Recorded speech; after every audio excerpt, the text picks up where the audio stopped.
ನಮ್ಮ ಜೊತೆಯಲ್ಲಿದ್ದಾರೆ ಪೂರಸಭೆ ಇಂಡಿಯ ಸದಸ್ಯರು ಹಾಗೂ ಶಾಂತೇಶ್ವರ್ ಸೌಹಾರ್ದ ಬ್ಯಾಂಕಿನ ಡೈರೆಕ್ಟರ್ ಆದಂತಹ ಲಿಂಬು ವಾಲು ರಾಠೋಡ್ ಅವರು ಹಾಗೂ ಅವರ ಸುಪುತ್ರ ಆದಂತಹ ಬಂಜಾರ ಕ್ರಾಂತಿ ದಳದ ಸದಸ್ಯರಾದಂತಹ ವಿಜಯ್ ಕುಮಾರ್ ಲಿಂಬು ರಾಠೋಡ್ ಇವರು ನಮ್ಮ ಜೊತೆಗೆ ಇದ್ದಾರೆ. ಇವರಿಗೆ ನಮ್ಮ ಪೊಲಿಟಿಷಿಯನ್ಸ್ ಇನ್ ಇಂಡಿಯಾ.com ಪರವಾಗಿ ಒಂದು ಹಾರ್ದಿಕ ಸ್ವಾಗತವನ್ನು ಹೇಳಲು ಇಷ್ಟಪಡ್ತೀನಿ. ಸರ್, ತಾವು ರಾಜಕೀಯಕ್ಕೆ ಹೇಗೆ ಮತ್ತು ಯಾವಾಗ ಪ್ರವೇಶ ಮಾಡಿದ್ದೀರಾ? ನಾವು ಸರ ಮೊದಲ ನಾವು ಹನುಮಾನ ದೇವರ ಗುಡಿ 4 ಮಂದಿ ವಿಚಾರ ಮಾಡಿ ಏನದ ನಮ್ಮಲ್ಲಿ ಹನುಮಾನ ದೇವರ ತಂದಿದ್ದು ತಂದೇನದ ನಾವು ಬೈಲಿ ಕೊಟ್ಟು ಅದಕ್ಕೊಂದು ಗುಡಿ ತಯಾರು ಮಾಡೋದು ಟೆಸ್ಟ್ ಮಾಡಿದೆವು. ಟೆಸ್ಟ್ ಮಾಡೋ ಹೋಗಿ ಏನದ ಬೆಳಗಾವಿ ಹೋಗಿ ಒಂದು ರಿಜಿಸ್ಟರ್ ತಂದೆವು. ತಂದೇನದ ಒಂದು ಗುಡಿ ಕಟ್ಟುವುದಕ್ಕೆ ಏನದ ಜನರಿಗೆ ಏನದ ಒಂದು 70-80 ಮಂದಿ ಮೆಂಬರ್ ಮಾಡಿದೆವು. ಒಂದು 11 ಡಾಕ್ಟರ್ ಇದು ಆದೆವು, ಅಧ್ಯಕ್ಷ ಆದೆವು. ಆಗಿ ಏನದ ಅಲ್ಲಿಂದ ಹನುಮಾನ ಗುಡಿ ಏನದ ಪಟ್ಟಿ ಎತ್ತಿ ಚಾಲು ಮಾಡಿದೆವು. ಚಾಲು ಮಾಡಿ ಹನುಮಾನ ದೇವರಿಗೆ ಏನದ ಗುಡಿ ಕಟ್ಟಿದೆವು, ಕಟ್ಟಿ ಶಾಂತಿ ಮಾಡಿದೆವು. ಜನರಿಗೆ ಎಲ್ಲದ ಪರಿವಾರದಿಂದ ನಾವು ಮಾಡಿದೆವು, ಅನುಕೂಲ. ಈಗ ನಾವು ಏನದ ಈ ಶಾಂತೇಶ್ವರ ಬ್ಯಾಂಕಿಂಗ್ ಅಂತ ಡೈರೆಕ್ಟರ್ ಇದ್ದೆವು. ಈಗ ನಾವು ಇಲೆಕ್ಷನ್ ನಿಂದಿರ್ಬೇಕಪ್ಪ ತಪ್ಪ ಅಂದ್ರೆ ಮನೆ ಜನರು ಏನಾದ್ರೆ ಎಲ್ಲರೂ ನೀನು ಒಳ್ಳೆವ ಇದ್ದಪ್ಪ, ನೀನು ನಿಂದ್ರಿ ನೀನು ಆರಿಸ್ತಿರ್ತೀವಿ ಅಂತ ನಮಗೆ ಎಲ್ಲರೂ ಏನದ ಕೊಟ್ಟರು, ಭರವಸೆ ಕೊಟ್ಟರು ಕೂಡ ನಾವು ನಿಂತು ಆರಿಸಿ ಬಂದೆವು ಸರ್. ಸಂತೋಷದ ವಿಷಯ ಸರ್. ತಾವು ಕೂಡ ಒಂದು ಬಂಜಾರ ಕ್ರಾಂತಿ ತಾಲೂಕಿನ ಬಂಜಾರ ಕ್ರಾಂತಿ ದಳದ ಸದಸ್ಯರಾಗಿದ್ದೀರಾ. ತಾವು ಯಾವ ರೀತಿ ಒಂದು ರಾಜಕೀಯಕ್ಕೆ ನೀವು ಬಂದಿದ್ದೀರಾ? ಮೊಟ್ಟ ಮೊದಲಿಗೆ ತಂದೆಯವರು ಮಾಡ್ತಿರುವಂತಹ ಹಿಂದಿನ ಜನಸೇವೆಯನ್ನು ವಿಚಾರ ಮಾಡಿಕೊಂಡು ಅದಾದ ನಂತರದಲ್ಲಿ ನಮ್ಮ ತಾಂಡದಲ್ಲಿ ಬಂಜಾರ ಸಮಾಜ ಯುವಕರು ಏನಾದರೂ ದಾರಿ ತಪ್ಪುವಂಥ ವ್ಯವಸ್ಥೆಯನ್ನು ನೋಡಿ ಅವಾಗ ನಾವು ಕೆಲವೊಂದು ವಿಚಾರಧಾರೆಗಳನ್ನು ಯುವಕರಲ್ಲಿ ಮೂಡಿಸ್ಕೊಂಡು ನಾವು ಯುವಕರೇ ಸುಧಾರಣೆ ಆದರೆ ನಮ್ಮ ತಾಂಡ ಆಗಲಿ ನಮ್ಮ ಬಂಜಾರ ಸಮಾಜ ಆಗಲಿ ಸುಧಾರಣೆ ಆಗುವಂಥ ವ್ಯವಸ್ಥೆ ಇರ್ತದೆ. ಆ ಕಾರಣಕ್ಕಾಗಿ ಒಂದು ಸಂಘವನ್ನು ಮಾಡಿಕೊಂಡು ಎಲ್ಲ ಜನರಲ್ಲಿ ಒಂದು ಅರಿವನ್ನು ಮೂಡಿಸಿ ಆಮೇಲೆ ಅದರಲ್ಲಿ ನಾವೊಬ್ಬರು ಕೂಡ ಕೆಲಸ ಮಾಡಿ ಆಮೇಲೆ ತಂದೆಯವರು ಏನು ಇಲೆಕ್ಷನ್ ನಿಂತರು ಅದಕ್ಕಿಂತ ಮುಂಚಿತ ಹಿನ್ನೆಲೆಯಲ್ಲಿ ಏನು ನಾವು ಜನರಿಗೆ ತಾಂಡದಲ್ಲಿ ಮಹಾರಾಷ್ಟ್ರ ಹೋಗುವಂಥ ಜನ ಏನಿರ್ತಾರೆ, ಗೂಳಿ ಹೋಗುವಂಥ ಜನ ಇರ್ತಾರೆ, ಅವರ ಮಕ್ಕಳು ಶಾಲೆಗೆ ಇರುವಂಥ ಮಕ್ಕಳು ಅವ್ರಿಗೆ ಫೀಸ್ ಕಟ್ಟಕ್ಕೆ ದುಡ್ಡು ಇರೋಂಗಿಲ್ಲ, ಅಂಥವ್ರಲ್ಲಿ 100-200 ದುಡ್ಡು ಕೊಟ್ಟು ಫೀಸ್ ಕಟ್ಟಿಸಿ ಅವ್ರಿಗೆ ಸಾರಿ ನೋಡುವಂಥ ವ್ಯವಸ್ಥೆ. ತಂದೆ ತಾಯಿಗಳು ಇಲ್ಲದ ಸಮಯದಲ್ಲಿ ನಾವು ಅವರನ್ನು ಸಹಾಯ ಮಾಡುವಂಥ ಸದಸ್ಯರು ಏನು ಮಾಡಿ ಅದನ್ನೇ ಉಳಿಸ್ಕೊಂಡು ಇವರೇನೋ ಸಹಾಯ ಮಾಡಬಲ್ಲರು ಅನ್ನೋಂಥ ವಿಶ್ವಾಸ ಇಟ್ಕೊಂಡು ತಂದೆಯವರಿಗೆ ಆಸ್ತಿ ತಂದಿದ್ದಾರೆ. ಪುರಸಭೆ ಇಲೆಕ್ಷನ್ ಕೊಟ್ಟಾರೆ. ಆ ಹಿನ್ನೆಲೆಯಲ್ಲಿ ಅವರ ವಿಶ್ವಾಸವನ್ನು ಗಮನ ಇಟ್ಕೊಂಡು ಅವರ ಭರವಸೆನ ನಮ್ಮಲ್ಲಿ ಮತ ಇಟ್ಕೊಂಡು ಮತ್ತೆ ಜನರನ್ನ ಅಭಿವೃದ್ಧಿ ಮಾಡಬೇಕು, ಸ್ವಲ್ಪ ಶಿಕ್ಷಣ ಕೊಡಬೇಕು. ಶಿಕ್ಷಣದಿಂದ ಮೊದಲು ತಮ್ಮ ಮನೆ ಸುಧಾರಣೆ ಆದರೆ ಆಮೇಲೆ ಸಮಾಜ ಸುಧಾರಣೆ, ಆಮೇಲೆ ದೇಶ ಸುಧಾರಣೆ ಆಗುವಂಥ ಹಿನ್ನೆಲೆಯಲ್ಲಿ ಜನರ ಮಕ್ಕಳನ್ನ ಶಾಲೆಗೆ ಸೇರುವಂಥ ವ್ಯವಸ್ಥೆ ಆಗಲಿ, ಆಮೇಲೆ ಬಡವರಿಗೆ ಏನಾದರೂ ಸರ್ಕಾರದ ಬರುವಂತಹ ಸೌಲಭ್ಯಗಳನ್ನು ವಿಚಾರ ಮಾಡಿಕೊಂಡು ಅವರಿಗೆ ಸೌಲಭ್ಯ ಕೊಡಿಸುವಂಥ ವ್ಯವಸ್ಥೆ ಆಗಲಿ, ಈ ರೀತಿ ತಂದೆಯವರ ಪುತ್ರನಾಗಿ ನಾವು ಮಾಡಿರುವಂಥ ವ್ಯವಸ್ಥೆಯಲ್ಲಿ ಆಮೇಲೆ ನಮ್ಮ ಮನೆಯಲ್ಲಿ ಎಲ್ಲ ಸಹೋದರರು ಶಿಕ್ಷಣವಂತರು, ತಾಂಡದಲ್ಲಿ ಶಿಕ್ಷಣವಂತರು ಮನೆತನ ಇದೆ, ಏನೋ ಸುಧಾರಣೆ ಮಾಡ್ತಾರೆ ಅಂತ ಹಿನ್ನೆಲೆಯಲ್ಲಿ ಅವರೊಂದು ಆಶಾಭಾವನೆ ಇಟ್ಕೊಂಡು ತಂದೆಯವರನ್ನ ಪುರಸಭೆಯ ಸದಸ್ಯರನ್ನೇ ಮಾಡಿದ್ದಾರೆ. ಆಮೇಲೆ ನಾನು ಅವರ ಸೇವೆಯನ್ನ ವಿಚಾರ ಮಾಡಿಕೊಂಡು ಬಡವರ ಸೇವೆ ದೇವರ ಸೇವೆ ಅಂತ ಹೇಳ್ತೇವೆ ಒಂದ್ ಕಡೆ. ಆ ಕಾರ್ಯವನ್ನು ಮಾಡ್ತಾ ಅದರಲ್ಲೇ ಖುಷಿ ಸಂತೋಷವನ್ನು ಪಡ್ಕೊಂಡು ಕೆಲಸ ಮಾಡ್ತಾ ಇದ್ದೀವಿ. ಆಮೇಲೆ ಜನರ ಸೇವೆ ಮಾಡುವಾಗ ಒಂದು ಸಂತೋಷ ಇರುತ್ತೆ ಮನುಷ್ಯನಿಗೆ. 4 ಜನರಿಗೆ ಸಹಾಯ ಮಾಡಿದೆ, 4 ಜನರಿಗೆ ಒಳ್ಳೆಯದನ್ನ ಮಾಡಿದೆ ಅಂತೇಳಿ. ಆದರೆ ಒಬ್ಬರಿಂದ ಮಾಡಕ್ ಸಾಧ್ಯ ಇಲ್ಲ. ಅದು ನಮ್ಮ ಬೆನ್ನೆಲುಬಿರ್ತಾರೆ ಕಾರ್ಯಕರ್ತರು, ಯುವಕರು, ಎಲ್ಲ ಸದಸ್ಯರು, ಹಿರಿಯರು, ಅವರೆಲ್ಲರೂ ನಿಮ್ಮ ಬೆನ್ನೆಲುಬಾಗಿ ಇರ್ತೀವಿ ಅಂತೇಳಿ ಏನು ಹಿಂದುಗಡೆ ನಿಂತು ಹಿಂದೆ ಗುರು ಮುಂದೆ ಗುರಿ ಅಂತ ಹೇಳ್ತಾರೆ. ಆ ರೀತಿ ನಾವು ಕೂಡ ಹೋಗಿದ್ದೀವಿ.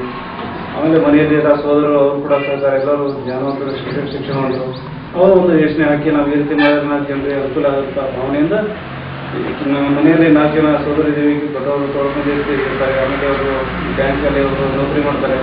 ಅವರೆಲ್ಲ ನೌಕರಿ ಮಾಡ್ತಾರೆ. ನೀವು ಒಬ್ಬ ಜನರ ಸೇವೆ ಮಾಡುವಾಗ ನನಗೆ ದೇವರು ಬೆಳೆಸುವಂಥ ಭಾವನೆಯಲ್ಲಿ ನಾನು ಕೂಡ ಸ್ವಲ್ಪ ಜನರ ಸೇವೆ ಮಾಡ್ತಾರೆ. ಸ್ವಲ್ಪ ತಂದೆಯವರ ಪಕ್ಕದಲ್ಲಿ ನಿಂತ್ಕೊಂಡು ಕೆಲಸ ಮಾಡ್ತಾ ಇರ್ತಾರೆ. ಸರ್, ಇನ್ನೊಂದು ವಿಷಯ ಅಂತಂದ್ರೆ ಈಗ ತಾವು ರಾಜಕೀಯಕ್ಕೆ ಬಂದ ಮೇಲೆ ರಾಜಕೀಯಕ್ಕೆ ಬರೋಕ್ಕಿಂತ ಮುಂಚೆ ಯಾವ ಒಂದು ಕೆಲಸಗಳನ್ನು ಮಾಡಿದ್ದೀರಾ ಹೇಳ್ತೀರಾ? ರಾಜಕೀಯ ಬರೋದಕ್ಕಿಂತ ಮುಂಚೆ ಸುಮ್ಮನೆ ಯಾರು ರಾಜಕೀಯ ಕಳಿಸೋದಿಲ್ಲ, ಜನ ಆರಿಸಿ ಕಳಿಸೋದಿಲ್ಲ. ಹಿಂದ್ಗಡೆ ಮಾಡುವಂತಹ ಕಾರ್ಯವನ್ನು ನೋಡಿ ಇವರು ಮಾಡಬಲ್ಲರು ಅನ್ನುವಂಥ ವಿಶ್ವಾಸ ಇಟ್ಕೊಂಡು ಜನ ಓಟ್ ಹಾಕಿ ಇವ್ರನ್ನ ಮುಂದೆ ಕಳಿಸಿರ್ತಾರೆ, ನಮ್ಮನ್ನ ತಂದೆಯವರನ್ನೇ ಆಗಲಿ.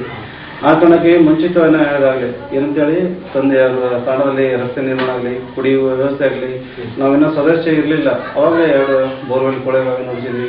ಆಮೇಲೆ ಜನರಿಗೆ ಸರ್ಕಾರದಿಂದ ಬರುವಂತಹ ಈ ಸಂಧ್ಯಾ ಸುರಕ್ಷಾ ಯೋಜನೆಗಳಾಗಲಿ, ಆಮೇಲೆ ಈ ಶಾಲೆಗೆ ಹೋಗುವಂಥ ಮಕ್ಕಳಿಗೆ ಅವರಿಗೆ ಎಲ್ಲೆಲ್ಲಿ ಯಾವ ಶಾಲೆಗೆ ಕಳಿಸ್ಬೇಕಂತ ಹೇಳಿ ಗೊತ್ತಿರಲಿಲ್ಲ, ಅಂಥದ್ದು ಆ ಶಾಲೆಗೆ ಕಳಿಸಿ ಅವರನ್ನ ಅಭಿವೃದ್ಧಿ ಮಾಡೋದು, ಅಂದರೆ ದುಡ್ಡು ಕೊಡುವಂಥ ಮಹತ್ವ ಅಲ್ಲ, ಅವ್ರಿಗೆ ದಾರಿ ತೋರಿಸೋ ಮಹತ್ವ ಅಂತ ಹಿನ್ನೆಲೆಯಲ್ಲಿ ನಾವು ಕೆಲಸ ಮಾಡಿದ್ವಿ. ಆಮೇಲೆ ಈಗಿಂದ ನಮ್ಮ ತಾಂಡಗಳಲ್ಲಿ ಅನೇಕ ಸಲ ನಮ್ಮ ತಾಂಡಾಗಿ ಏನೇನೋ ಒಂದು ಸರ್ಕಾರ ಸೌಲಭ್ಯ ಬರ್ತಿಲ್ಲ, ಏನೋ ರೇಷನ್ ಕಾರ್ಡ್ ಬಹಳಷ್ಟು ತೊಂದರೆ ಇತ್ತು.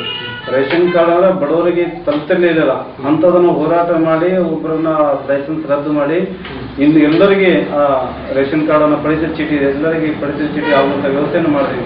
ಕೈಯಲ್ಲಿ 100-200 ರೂಪಾಯಿ ಖರ್ಚು ಮಾಡಿ ಪಡಿತರ ಚೀಟಿ ಏನು ಮಾಡಿದಿಲ್ಲ, ಅದರಿಂದ ಜನ ನಮ್ಮ ಮತ್ತೆ ವಿಶ್ವಾಸ ಇತ್ತು, ಏನೋ ಬಡವರ ಸಹಾಯ ಮಾಡ್ತಾರೆ ಅಂತ ವಿಶ್ವಾಸ ಇಟ್ಟು ಆ ಕಾರಣಕ್ಕೆ ಮತ್ತೆ ಪ್ರಯತ್ನ ಮಾಡಲಿಕ್ಕೆ ಹೋಗುವಂಥ ಶಕ್ತಿ ಕೊಟ್ಟಿದ್ದಾನೆ ಅಂತ ಭಾವಿಸ್ಕೊಂಡು ಮುಂದುವರಿತಾರೆ. ಸರ್, ಈ ಸಮಾಜ ಸೇವೆ ಮಾಡುವುದರಲ್ಲಿ ಅಪ್ಪಾಜಿಯವರು ಕೂಡ ನಿಮ್ಮ ಜೊತೆಯಲ್ಲಿ ಬರ್ತಾ ಇರ್ತಾರ? ಬಹುಶಃ ಯಾವಾಗಲೂ ಅವರು ಗುಡಿ ಒಳಗೆ ಏನು ಮೂರ್ತಿ ಇದ್ದಂಗ ನಾವು ಪೂಜಾರಿ ಇದ್ದಂಗ ಮುಂದಿದ್ರೆ ನಾವು ಕೆಲಸ ಮಾಡ್ತೀವಿ. ಖಂಡಿತ ಅವ್ರ ಮಾರ್ಗದರ್ಶನ ನಿಮ್ಮ ಕಾಯಕ. ಸರ್, ಈ ಮುಂಬರುವ ದಿನಮಾನದಲ್ಲಿ ಏನಾದರೂ ಅಭಿವೃದ್ಧಿಗೋಸ್ಕರ ಏನಾದರೂ ಒಂದು ಯೋಜನೆಗಳನ್ನು ಇಟ್ಕೊಂಡಿದ್ರೆ ತಾವು? ಖಂಡಿತ ಅಭಿವೃದ್ಧಿ ಇದ್ರೇನೆ ಮನುಷ್ಯ ತೃಪ್ತಿಯಾಗಿರೋದು, ಆ ಗುರಿ ಇದ್ರೇ ಮನುಷ್ಯ ಒಂದು ವಿಶ್ವಾಸ ಇಟ್ಕೊಂಡು ಮುನ್ನಡೆಯುವಂಥದ್ದು. ಆ ಕಾರಣಕ್ಕಾಗಿ ನಮ್ಮ ತಾಣದಲ್ಲಿ ಮೂಲತಃ ಹಿಂದುಳಿದಂಥ ತಾಣಗಳು ಮೊದಲೇ ಅನಕ್ಷರತೆ ಹೆಚ್ಚಿಗೆ ಅಂಥದ್ರಲ್ಲಿ ಅಭಿವೃದ್ಧಿ ಕಡಿಮೆ ಆಗಿರುತ್ತೆ. ಆ ಕಾರಣಕ್ಕಾಗಿ ನಾವು ಮಾಡ್ತಿರುವಂಥ ಪ್ರಯತ್ನ, ಈಗಾಗಲೇ ನಾವು ಸದಸ್ಯ ಆದ ನಂತರ 18 ಲಕ್ಷ ರೂಪಾಯಿದು ಒಂದು ಓವರ್ ಹೆಡ್ ವಾಟರ್ ಟ್ಯಾಂಕರನ್ನು ಸ್ಯಾಂಕ್ಷನ್ ತಗೊಂಡಿವಿ, ಆಲ್ರೆಡಿ ತಗೊಂಡಿವಿ. ಆ ಕೆಲಸ ಆಗುತ್ತೆ. ಆಮೇಲೆ ರಸ್ತೆ ನಿರ್ಮಾಣ ಅದನ್ನು ಕೂಡ ಮಾಡಬೇಕು. ಆಮೇಲೆ ಮನೆಯಲ್ಲಿ ನೀರಿನ ವ್ಯವಸ್ಥೆ ಮಾಡಬೇಕು. ಆಮೇಲೆ ಪ್ರಮುಖವಾಗಿರುವಂಥದ್ದು ನಮ್ಮ ಸ್ವಚ್ಛತಾ ದೃಷ್ಟಿಯಿಂದ ಶೌಚಾಲಯ ನಿರ್ಮಾಣ ಮಾಡೋದು, ಮನೆಗೊಂದು ಶೌಚಾಲಯ ಮಾಡಬೇಕು ಅಂತ ಒಂದು ಪ್ರಮುಖ ಬೇಡಿಕೆ ಅಂದ್ರೆ ನಮ್ಮ ಪ್ರಯತ್ನ ಕೂಡ, ನಮ್ಮ ಗುರಿ ಕೂಡ. ಒಂದು ಶೌಚಾಲಯ, ನೀರಿನ ವ್ಯವಸ್ಥೆ ಇದು ಮೊದಲು ಮಾಡಿ ನೆಕ್ಸ್ಟ್ ರಸ್ತೆ ನಿರ್ಮಾಣ ಮಾಡುವಲ್ಲಿ ನಾವು ಸರಿಯಾಗಿದ್ದೀವಿ. ಆಮೇಲೆ ಎಲ್ಲ ಶಾಲಾ ಈಗ ಬಡ ಮಕ್ಕಳ ಶಾಲೆ ಹೋಗುವಂಥ ಮಕ್ಕಳನ್ನು ಮತ್ತೆ ಉತ್ತೇಜನ ಕೊಡುವಂಥದ್ದು, ಶಾಲೆಗೆ ಕಳಿಸುವಂಥ ವ್ಯವಸ್ಥೆ ಇಲ್ಲ ನಮ್ಮ ಯುವಕರಿದ್ದಾರೆ, ಎಲ್ಲ ಜೊತೆ ಕೂತ್ಕೊಂಡು ನಾವು ಕೆಲಸ ಮಾಡುವಂಥ ಹಿನ್ನೆಲೆಯಲ್ಲಿ ನಡೆದಿದೆ. ಸರ್, ನಿಮ್ದೊಂದು ಪ್ರಶ್ನೆ. ಈಗ ತಾವು ಒಂದು ಶಾಂತೇಶ್ವರ್ ಸಹೋದರಿ ಬ್ಯಾಂಕಿನ ಒಂದು ಡೈರೆಕ್ಟರ್ ಆಗಿದ ಮೇಲೆ ರೈತರಿಗೆ ಯಾವ ತರದಾಗಿ ತಾವು ಸಹಾಯ ಮಾಡ್ತಾ ಇದ್ದೀರಾ? ಒಂದು ಹಣಕಾಸಿನಲ್ಲಿ ಅವರಿಗೆ ಸರ ಏನ್ರಿ ಸಾಲ ಬೇಕಾಗಿತ್ತು ಅಂದ್ರೆ ಅವರು ಹೊಲ ಉತ್ತಾರಿ, ಕಡೆಗೆ ಮನೇದು ಉತ್ತಾರಿ, ಅದು ಎಲ್ಲ ತಗೊಂಡು ಮಾಡಿ ಅಲ್ಲಿ ಏನದ ಅವ್ರಿಗೆ ಏನದ ಸಾಲ ಕೊಡಂಗಿಲ್ಲ ಅಂದ್ರೆ ನಾ ಇರ್ತೀನಿ ಕೊಡುವಪ್ಪ, ನಾ ಜಾಮೀನು ಹಾಕ್ತೀನಿ ಕೊಡು, ಅವರು ಬಡವರಾದ ಅವ್ರ ಮುಂದೆ ಒಲಿತಾರ ಕಿಶೆ ಅವರಿಗೆ ನಾನು ಸಾಲ ಇಸ್ಕೊಡ್ತೀನಿ. ಅಂದ್ರೆ ಕಡಿಮೆ ಒಂದು ಬಡ್ಡಿ ಅನುಕೂಲ ಆಗಲಿ ಅಂತ. ಸೊ ಇನ್ನೊಂದು ಪ್ರಶ್ನೆ ಸರ್, ಈಗ ನಮ್ಮ ದೇಶ ಒಂದು ಕೃಷಿ ಪ್ರಧಾನವಾದಂತಹ ದೇಶ. ಸೊ ಹೀಗಿರುವಾಗ ಈ ರೈತರ ವಿಷಯದಲ್ಲಿ ಅಭಿವೃದ್ಧಿಗೋಸ್ಕರ ತಮ್ಮದು ಏನಾದರೂ ಯೋಜನೆ ಇದೆಯಾ? ರೈತರು ಎಲ್ಲ ಸರ್ಕಾರಗಳು ಏನ್ ಮಾಡ್ತಾರೆ, ಸಾಲ ಮನ್ನಾ ಮಾಡಬೇಕಂತದ್ದು ಶುದ್ಧ ನಮ್ಮ ಪ್ರಕಾರ ಸ್ವಲ್ಪ ತಪ್ಪು ಅನಿಸುತ್ತೆ. ಯಾಕಂದ್ರೆ ಸಾಲ ಮನ್ನಾ ಮಾಡೋದಕ್ಕಿಂತಲೂ ಅವರಿಗೆ ಸರಿಯಾದ ಕರೆಂಟ್ ವ್ಯವಸ್ಥೆ, ಸರಿಯಾದ ಬೆಲೆ ರೈತರಿಗೆ ಕೊಟ್ಟಿದ್ದೇ ಆದ್ರೆ ಮತ್ತೆ ಅವರು ಸ್ವಾವಲಂಬೆಯಿಂದ ತನ್ನದೇ ಆಗಿರುವಂಥ ಒಂದು ಶಕ್ತಿಯನ್ನು ಮೂಡಿಸಿ ಆತ್ಮವಿಶ್ವಾಸದಿಂದ ಮತ್ತೆ ಬೆಳೆಯುವಂತ ಸಹಕಾರಿ ಆಗುತ್ತೆ. ಯಾಕಂದ್ರೆ ಸರ್ಕಾರ ಅವರನ್ನ ಹೆಚ್ಚು ರೀತಿಯಲ್ಲಿ ಹೆಚ್ಚು ಸಮಯ ಅವ್ರಿಗೆ ಕರೆಂಟ್ ವ್ಯವಸ್ಥೆ ಮಾಡ್ಕೊಳ್ಬೇಕು ಮತ್ತು ಆಪತ್ ಕಾಲದಲ್ಲಿ ಅವ್ರಿಗೆ ಬೆಲೆ ಇಳಿಕೆಯಾದಾಗ ಅವರಿಗೆ ಸ್ವಲ್ಪ ಸಹಾಯಧನ ಮಾಡುವಂತ ವ್ಯವಸ್ಥೆ ಮಾಡಿದರೆ ಸಾಕು, ಅವರು ಸ್ವಾವಲಂಬಿ ಬದುಕಲಿಕ್ಕೆ ಸಾಧ್ಯ ಮಾಡ್ತಾರೆ. ಸರ್, ರೈತರ ಬೆಲೆ ಅಂತ ಹೇಳಿದ ಮೇಲೆ ಒಂದು ಪ್ರಶ್ನೆ ನನಗೆ ನೆನಪಿಗೆ ಬಂತು. ಈ ಹಿನ್ನೆಲೆಯಲ್ಲಿ ಬೆಳಗಾವದಲ್ಲಿ ಸುವರ್ಣಸೌಧದಲ್ಲಿ ಒಬ್ಬ ರೈತನು ವಿಷ ಕುಡಿದು ಆತ್ಮಹತ್ಯೆ ಮಾಡಿಕೊಂಡ. ಇದಕ್ಕೆ ಕಾರಣೀಭೂತರು ಯಾರು? ತಮ್ಮ ಅಭಿಪ್ರಾಯ ಏನು ವ್ಯಕ್ತಪಡಿಸಿದ್ರೆ? ಕಾರಣೀಭೂತರು ಸರ್ಕಾರ ಸ್ವಲ್ಪ ಮಟ್ಟಿಗೆ ಆಲಸ್ಯತನ ಮಾಡ್ತಾರೆ. ಯಾಕೆ ಮಾಡ್ತಾರೆ ಅವರು, ಯಾಕೆ ಮಾಡೋ ಅವ್ರಿಗೆ ಗೊತ್ತದು ಅವ್ರು ಮಾಡಬಾರ್ದೈತೆ. ಯಾಕಂದ್ರೆ ಒಬ್ಬ ರೈತ ಇಡೀ ದೇಶದ ಬೆನ್ನೆಲುಬು. ಅವರು ರೈತಾಕಿಯಲ್ಲಿ ಜೀವನದಲ್ಲಿ ದುಡಿದಿದ್ದಾರೆ. ನಾವು ಅನ್ನತಿರುವಂತ ವ್ಯವಸ್ಥೆಯಲ್ಲಿ ಅವರಿಗೆ ಸ್ವಲ್ಪ ನಾವು ಆತ್ಮವಿಶ್ವಾಸ ಮೂಡಿಸುವಂತ ಕಾರ್ಯ ಮಾಡಬೇಕಾಗಿತ್ತು. ಅದು ಕೆಲಸ ಸರ್ಕಾರದ ಕೆಲಸ ಆಗಬೇಕಾಗಿತ್ತು. ಆದ್ರೆ ಸರ್ಕಾರದವರು ಏನ್ ನೋಡಿದ್ರು, ಅವರನ್ನು ಆಲಸ್ಯತನದಿಂದ ನಿರ್ಲಕ್ಷ್ಯತೆಯಿಂದ ನೋಡಿದ್ರು. ಆ ಅವಮಾನವನ್ನು ಸಹಿಸಲಾದ್ರೆ ಅವರು ಏನ್ ಮಾಡಿದ್ರು, ಅವರು ಆತ್ಮಹತ್ಯೆ ಒಳಗಾಗಿದ್ರು. ಇಲ್ಲಾಂದ್ರೆ ಹೋಗಿ ಸರ್ಕಾರವು ಯಾರಾದ್ರೂ ಪ್ರತಿನಿಧಿ ಹೋಗಿ ಭೇಟಿ ಆಗಿದ್ದೇ ಆದ್ರೆ ಅವ್ರು ಈ ಮಟ್ಟಕ್ಕೆ ಹೇಳ್ತಿರ್ಲಿಲ್ಲ. ಅದರಿಂದ ಸರ್ಕಾರಕ್ಕೂ ಒಂದು ಘನತೆ ಕುಗ್ಗುತ್ತು ಅನ್ನುವಂತ ನಮ್ಮ ಗಮನಕ್ಕೆ ಬಂದಿರುವಂತಹ ವಿಷಯ. ಖಂಡಿತ ಇದು. ಯಾಕಂದ್ರೆ ಆತ್ಮದಿಂದ ವಿಚಾರ ಮಾಡಿದಾಗ ಅವ್ರಿಗೇನು ದುಡ್ಡೇ ಬೇಕಾಗಿರಲಿಲ್ಲ, ಅವರು ಸ್ವಲ್ಪ ಭರವಸೆ ಮೇಲೆ ಸ್ವಲ್ಪ ಸ್ವಾಭಿಮಾನದಿಂದ ಇವ್ರು ಹೇಳುವಂತ ಸ್ವಲ್ಪ ಧೈರ್ಯ ಬೇಕಾಗಿತ್ತು ರೈತರಿಗೆ. ಆ ಕಾರಣಕ್ಕೆ ಸರ್ಕಾರದವರು ಮಾಡಲಿಲ್ಲ ಅಂತ ನಮ್ಗೆ ಗಮನಕ್ಕೆ ಬಂದ. ಸರ್, ತಮ್ಮ ಒಂದು ಸರ್, ತಾವು ಒಂದು ಪುರಸಭೆ ಮೆಂಬರ್ ಆಗಲು ಅಥವಾ ತಾವು ಒಂದು ಸಂಘಟನೆಯಲ್ಲಿ ಒಂದು ಸದಸ್ಯರಾಗಲು ಯಾವ ಉದ್ದೇಶದಿಂದ ನೀವು ಒಂದು ಈ ಸಂಘಟನೆಯಲ್ಲಿ ಬಂದಿದೆ? ಯಾವ ಉದ್ದೇಶ ಅಂದ್ರೆ ಒಂದು ಉದ್ದೇಶ ಇದ್ದಾಗ ಮನುಷ್ಯ ಜೀವನ ನಡೆಸೋದು ತೃಪ್ತಿಕರಾಗಿರೋದು. ಯಾಕಂದ್ರೆ ಬಡ ಜನರನ್ನ ಸ್ಫೂರ್ತಿ ತುಂಬಿ ಅವರನ್ನ ಅಭಿವೃದ್ಧಿ ಕಾಣುವಂತ ವ್ಯವಸ್ಥೆ ಮಾಡಿ, ಆಮೇಲೆ ಅವ್ರು ಸ್ವಲ್ಪ ಅಭಿವೃದ್ಧಿ ಆದ್ರೆ ಏನೋ ಇಂಥವ್ರು ಸ್ವಲ್ಪ ಅವರಿಂದ ಸಹಾಯ ಆಯ್ತು ಅಂತ ಹೇಳಿದ್ರೆ ಸಾಕು ಮನುಷ್ಯನಿಗೆ ತಪ್ಪಿಸಿದಂತ. ಆ ಕಾರಣಕ್ಕಾಗಿ ಮೊದಲಿಗೆ ಅವ್ರ ಶಿಸ್ತನ ಶಿಕ್ಷಣ, ಆಮೇಲೆ ಆ ಊರಲ್ಲಿ ಮೂಲ ಸೌಕರ್ಯಗಳನ್ನ, ಯಾಕಂದ್ರೆ ನಮ್ಮ ತಾಂಡಗಳಲ್ಲಿ ಮೂಲ ಸೌಕರ್ಯ ಬಹಳ ಕಡಿಮೆ. ಯಾಕಂದ್ರೆ ಕಂದಾಯ ಗ್ರಾಮ ಅಂತ ಆಗಿಲ್ಲ, ಪ್ರತಿಯೊಂದು ಹಳ್ಳಿಗಿದ್ರು ತಾಂಡಗಳೇ ಆಗಿಲ್ಲ. ಆ ಕಾರಣಕ್ಕಾಗಿ ನಮ್ಮ ತಾಂಡಗಳನ್ನ ಸ್ವಲ್ಪ ಸರ್ಕಾರ ಗಮನಕ್ಕೆ ಕೂಗಿ ಕಳಿಸುವಂತ ವ್ಯವಸ್ಥೆಯನ್ನು ನಾವು ಹೋರಾಟ ಮಾಡ್ತಿದ್ದೀವಿ.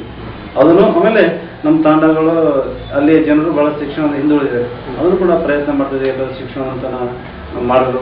ಯಾಕಂದ್ರೆ ನಾವು ಶಿಕ್ಷಣ ಬರೀ ನಾವು ಅಭಿವೃದ್ಧಿ ಆದ್ರೆ ಸಾಲದು, ಪಕ್ಕದವರು ಕೂಡ ಸ್ವಲ್ಪ ಮಾಡಿದ್ರೆ ಏನೋ ನಮ್ಮ ವಾತಾವರಣ ಕೂಡ ಆರೋಗ್ಯಕರವಾಗಿರುವಂತ ವಾತಾವರಣ ನಾವು ಕೊಡ್ತೀವಿ. ಆ ಉದ್ದೇಶದಿಂದ ನೀವು ಸರ್ ತಮ್ಮ ರಾಜಕೀಯ ಗುರು ಯಾರಂತ ತಿಳ್ಕೊಬಹುದಾ ಸರ್? ತಮಗೆ ನಿಮ್ಮ ರಾಜಕೀಯ ಗುರು ಅಥವಾ ನಿಮ್ಮ ಬೆನ್ನೆಲುಬು ಯಾರಂತ ತಿಳ್ಕೊಬಹುದಾ?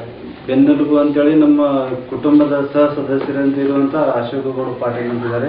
ಯಾವಾಗಲೂ ನಮ್ಮ ಮಾರ್ಗದರ್ಶನ ಮಾಡ್ಕೊಂತಿರ್ತಾರೆ. ಈ ರೀತಿ ಮಾಡಿ ನಿಮ್ಮ ಒಳ್ಳೇದಾಗುತ್ತೆ, ಜನ ಸೇವೆ ಮಾಡಿ ನಾವು ಜನ ಗುರುತಿಸ್ತಾರೆ. ಬಡವರ ಸೇವೆ ಮಾಡಿದ್ರೆ ನಿಮ್ಮ ಆಯುಷ್ಯ ಹೆಚ್ಚಾಗತ್ತೆ, ಆಮೇಲೆ ನಿಮಗೂ ಕೂಡ ಒಂದು ಪುಣ್ಯ ತಟ್ಟುತ್ತೆ ಅನ್ನುವಂತ ಮನೋಭಾವನೆ ಇಟ್ಕೊಂಡು ಅವ್ರನ್ನ ಅವಾಗ ಮಾರ್ಗದರ್ಶನ ಕೊಡ್ತಾರೆ. ಆ ರೀತಿ ನಾವು ಹೋಗಿದ್ದೀವಿ. ಅವರು ಏನು ಒಂದು ಹೇಳಿದ್ರೆ ನಾವು ಎರಡು ಮಾಡುವಂತ ಕೆಲಸ ಮಾಡೋದಕ್ಕೆ ಮತ್ತೆ ಅವರು ಹುಡುಕುವುದರಿಂದ ನಮ್ಮನ್ನ ಮತ್ತೆ ಉತ್ತೇಜನ ಮಾಡುವಂತ ಕೆಲಸ ಮಾಡ್ತಿದ್ದಾರೆ. ಅಶೋಕ್ ಗೌಡ ಪಾಟೀಲ್ ಯಾರಂತ ತಿಳ್ಕೊಬೋದು ಸರ್? ಅವ್ರು ಅಶೋಕ್ ಗೌಡ ಪಾಟೀಲ್ ನಮ್ಮ ಮುತ್ಸದ್ದಿಗಳು, ರಾಜಕಾರಣಿಗಳು, ಕ್ಷೇತ್ರಗಳು, ಆಮೇಲೆ ಎಲ್ಲರನ್ನ ಒಂದುಗೂಡಿಸಿ ಎಲ್ಲರ ತಿಳುವಳಿಕೆ ಹೇಳುವಂತ ಮುತ್ಸದ್ದಿಯವರು. ಅವರು ಮಾಜಿ ಪುರಸಭೆ ಅಧ್ಯಕ್ಷರಾಗಿದ್ದರು, ಹಿರಿಯರಿದ್ದಾರೆ.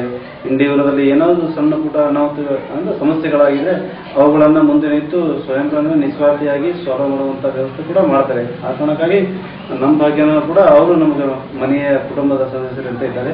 ನಾವು ಸ್ವಲ್ಪ ನಮ್ಮ ಭಾಗ್ಯ ಅಂತ ಅನ್ಸ್ಕೊಂಡಿದ್ದೀವಿ. ಸರ್, ತಮ್ಮ ಬಂಜಾರ ಕ್ರಾಂತಿ ದಳದ ಮೂಲ ಉದ್ದೇಶ ಏನು ಸರ್? ಬಂಜಾರ ಕ್ರಾಂತಿ ದಳ ಮೂಲ ಉದ್ದೇಶ ಅಂದ್ರೆ ನಮ್ಮ ತಾಂಡದಲ್ಲಿರುವಂತಹ ಜನರನ್ನ ಸರ್ಕಾರದ ಮೂಲ ಸೌಲಭ್ಯಗಳನ್ನ ಪಡೆದು ಆಮೇಲೆ ಕಾನೂನು ಅರಿವನ್ನು ಮೂಡಿಸ್ಕೊಳ್ಳೋದು. ಯಾಕಂದ್ರೆ ಊರಲ್ಲಿ ಹೋದ್ರೆ ಮೊದಲೇ ನಾವು ನಾಡಲ್ಲಿ ಬೆಳೆದಿರುವಂತ ತಾಂಡ ಜನರು ಊರಲ್ಲಿ ಹೋಗ್ಬೇಕಾದ್ರೆ ಭಯ ಪಡ್ತಾರೆ.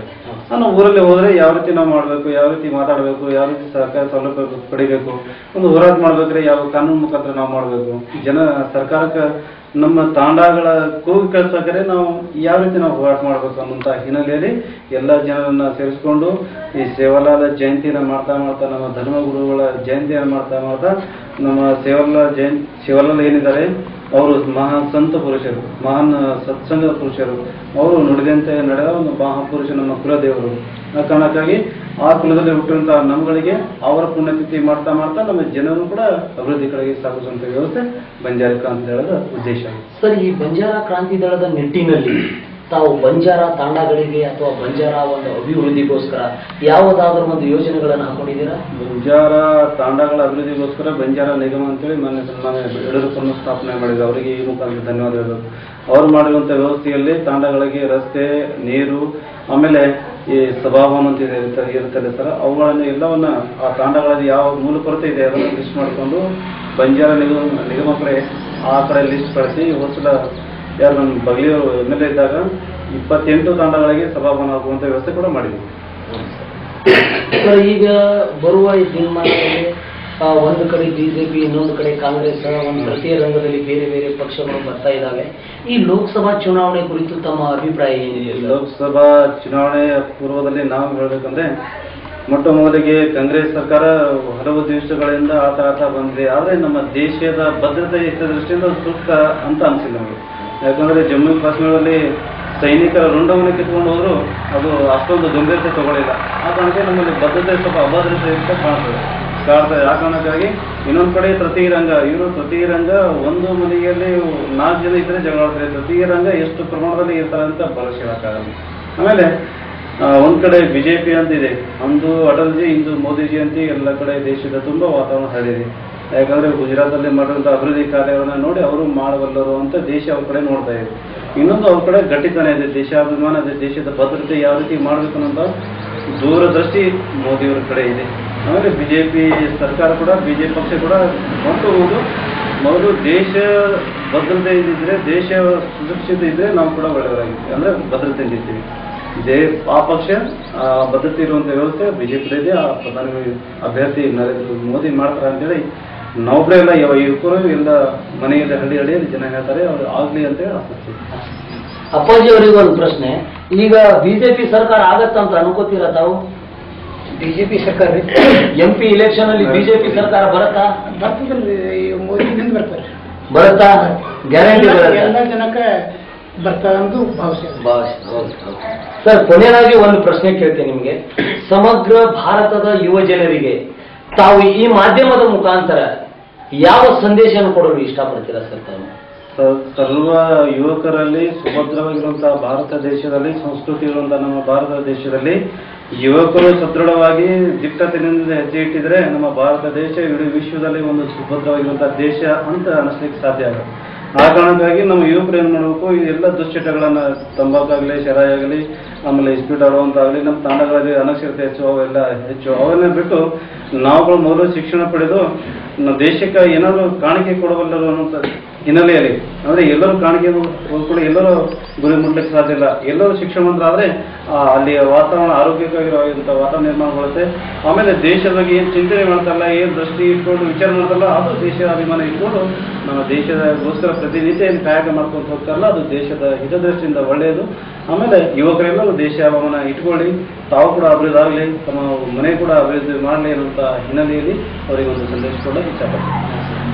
ಇನ್ನೊಂದು ಪ್ರಶ್ನೆ ಕೇಳ್ತೀನಿ ಸರ್, ನಮ್ಮ ಮಾಧ್ಯಮದ ಮುಖಾಂತರ ನಮ್ಮ ಮಾಧ್ಯಮದ ವಿಷಯದಲ್ಲಿ ತಾವು ಏನು ಹೇಳಲು ಇಷ್ಟಪಡ್ತಾರೆ? ಮಾಧ್ಯಮದವರು ಏನು ಮಾಡೋದು, ಸಮಾಜದ ಹಿತದೃಷ್ಟಿ ಇಟ್ಕೊಂಡು ಸಮಾಜ ಯಾವ ರೀತಿ ಅಭಿವೃದ್ಧಿ ಆಗಬೇಕು ಅನ್ನುವಂಥ ಹಿನ್ನೆಲೆಯಲ್ಲಿ ಸಲಹೆ ಸೂಚನೆ ಕೊಟ್ಟು, ರಾಜಕಾರಣಿ ಇರಲಿ, ಯಾವುದೇ ಕಾರ್ಯಕರ್ತರಿರಲಿ, ಯಾವುದೇ ಒಂದು ಸಂಘ ಸಂಸ್ಥೆ ಇರಲಿ, ಅವರನ್ನ ಸಮಾಜದ ಅಭಿವೃದ್ಧಿ ಈ ರೀತಿ ಆಗಬೇಕು ಅಂತ ಒಂದು ಕಿವಿ ಮಾತು ಅವರ ಕಿವಿ ಹಿಂದಿ ಹೇಳಿದ್ರು ಪರವಾಗಿಲ್ಲ.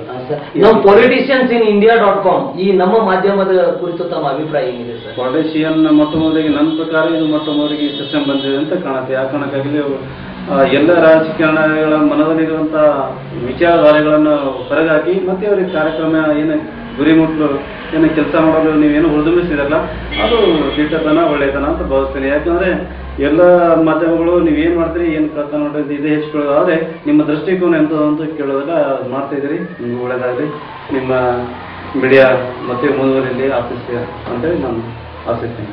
ವಿಜಯ್ ಸರ್, ಇಷ್ಟೊತ್ತುವರೆಗೆ ನಿರಂತರ ದಿಟ್ಟವಾಗಿ ನಿಮ್ಮ ಮನಸ್ಸಿನ ಆಳದ ಮಾತನ್ನ ಹಾಗೂ ಅಪ್ಪಾಜಿಯವರು ಕೂಡ ಅವರ ವಿಷಯ, ರಾಜಕೀಯ ವಿಷಯನ್ನ ನಮ್ಮ ಜೊತೆ ಹಂಚಿಕೊಂಡಿದ್ದೀರಾ. ಈ ನಿಮ್ಮ ನುಡಿಮುತ್ತು, ಈ ನಿಮ್ಮ ವಿಷಯ, ಈ ನಿಮ್ಮ ಭಾವನೆ ಸಮಗ್ರ ನಮ್ಮ ಭಾರತದ ದೇಶದಷ್ಟೇ ಅಲ್ಲ ಜಗತ್ತಿಗೆ ಮುಟ್ಟಲಿ ಅಂತ ಹಾರೈಸುತ್ತಾ ಇನ್ನೊಮ್ಮೆ ನಿಮಗೆ ಪೊಲಿಟಿಷಿಯನ್ಸ್ ಇನ್ India.com ಪರವಾಗಿ ಒಂದು ಧನ್ಯವಾದವನ್ನು ಹೇಳಲು ಇಷ್ಟಪಡ್ತೀನಿ. ನಮಸ್ಕಾರ.